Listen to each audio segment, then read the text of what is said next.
Welcome back. As many of you guys, I have the dream of having a huge machine shop with a lot of CNC machines all over the place. But guess what? We need to start from scratch. All right, so this is my scratch.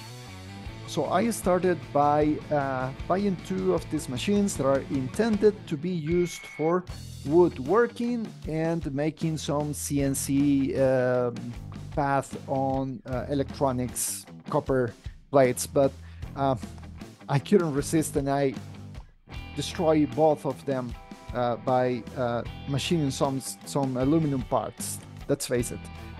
Okay, so I got a lot of fun. But in between those machinings in aluminum, I did the machining for these holes in these rails, so these aluminum profiles, for mount these X-axis rails. All right, so I reused this entire unit and rotated 180 degrees, right, and mounted in the orientation that I'm showing in the second model. All right, so let me push this here.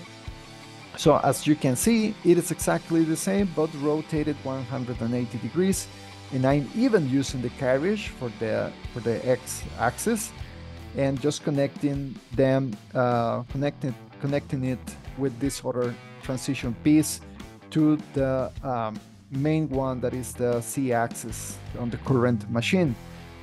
This is a 3D printed part. It's huge. It is 280 millimeters height, and the material was shipped for me. So, and I was having a nice machine at the time. So it is a prototype that basically survived many times. Okay, so after having this machine ready, what I did was to machine these plates for increase the height of my Z-axis, because currently, as you see already in this one, I already have some room.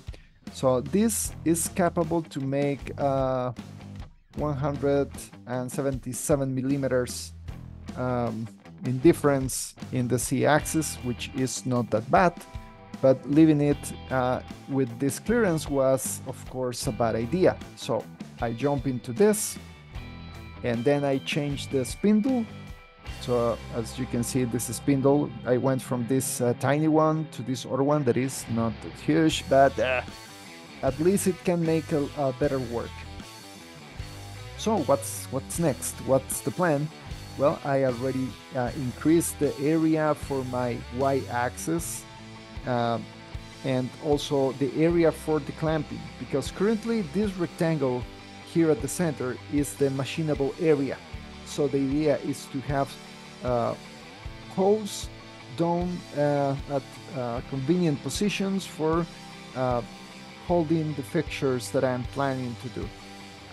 And of course, the next step is to have these Z-axis pieces that are 3D printed right now and make them in aluminum or other materials. I'm still trying to choose what I'm going to do. All right, so this is the progress. And please don't forget to subscribe and like.